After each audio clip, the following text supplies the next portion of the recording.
ba yan? Ano ba yung ano na yan? Yung video na yan? Tita, galing po kay Christine yung video.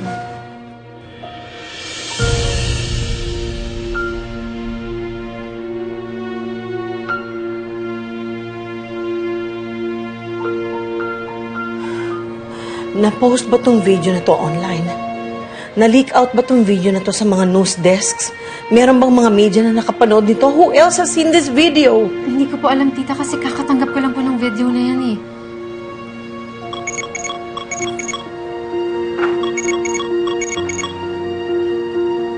Nagkaroon ka ba ng alta presyon sa palad mong video, Alejandra?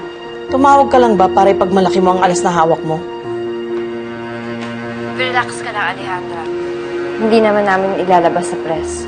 Pero isang kondisyon, ibalik mo sa akin ang boyfriend ko. How dare you even try to blackmail me? Kung ayaw mo matalo sa eleksyon, ayaw mo mapahiya ang pamilya mo at ayaw mo mabulok sa binaguan, ibalik mo na ligtas si Noel. At pinapangako ko sa'yo kung wala na parang pula ang video na yun. Walang hiya ka talaga.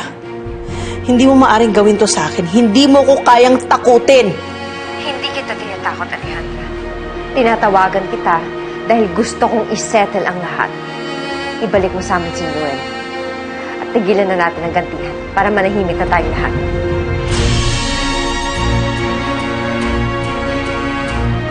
Ano, Alejandra? Pumapayag ka ba sa offer ko?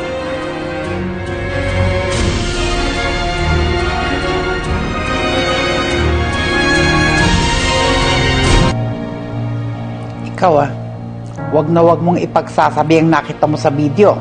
Kung hindi, lagot ka sa akin! Hindi po, wag po kayong mag-alala, tita. Hindi naman po ako magsasalita eh.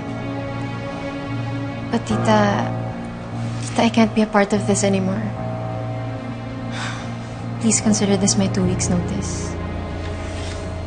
And don't worry, tita. I-delete ko naman po yung video.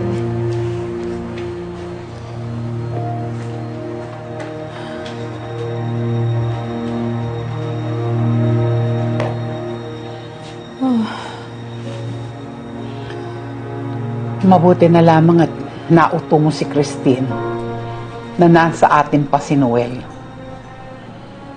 Just keep on pretending hanggang makuha natin ng ebidensya sa kanya. Ma, tama bang makipag-trade tayo?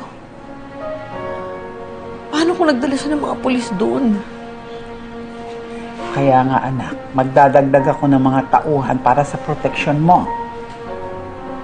But we can't be fooling them for so long, Mama. Malalaman at malalaman din nila na wala na sa atin si Noel. Bago pa ma-realize ni Christine, uunahan na natin siya.